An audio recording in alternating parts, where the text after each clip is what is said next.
দোকানের মতো ক্রিস্পি জিলিপি বানানোর জন্য 3-4 ঘন্টা আগে থেকে ভিজিয়ে রাখা বিউলির ডাল মিক্সির মধ্যে অল্প জল দিয়ে মিহি করে বেটে নেওয়ার পর একটা পাত্রে ঢেলে নিয়ে 1.5 চামচ চাল গুঁড়ি 1 চিমটে খাবার সোডা দিয়ে 15 মিনিট ধরে খুব ভালো করে ফেটিয়ে নেওয়ার পর একটা পাত্রে অল্প ব্যাটার দিয়ে দেখলাম ব্যাটারটা জলের মধ্যে ভেসে উঠেছে, তাহলে জিলিপির ব্যাটার একদম তৈরি। এরপর একটা পাত্রে 1 কাপ চিনি, 1.5 কাপ জল আর 1 চিমটে ফুড কালার দিয়ে খুব ভালো করে 15 মিনিট ধরে ঘন করে নিয়েছি চিনির শিরাটা। তারপর কড়াই সাদা তেল গরম করে পাইপিং ব্যাগের সাহায্যে জিলিপিগুলো সাদা তেলে ছেড়ে দেবো।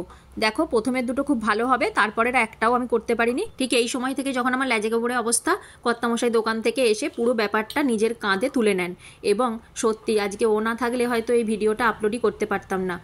সম্পূর্ণ জিলিপিগুলো এরপর একে একে ভাজে এবং রসে ফেলে। এরপর রসে ফেলার জিলিপিগুলো 3 থেকে 4 মিনিট পর রস থেকে ছেঁকে তুলে নিয়ে গরম গরম সার্ভ করে দিয়েছি। আর একজনের অবদানও আছে যিনি কিনা খেয়ে আমাকে সাহায্য করেছেন। জিলিপিগুলো টেস্টি হয়েছিল।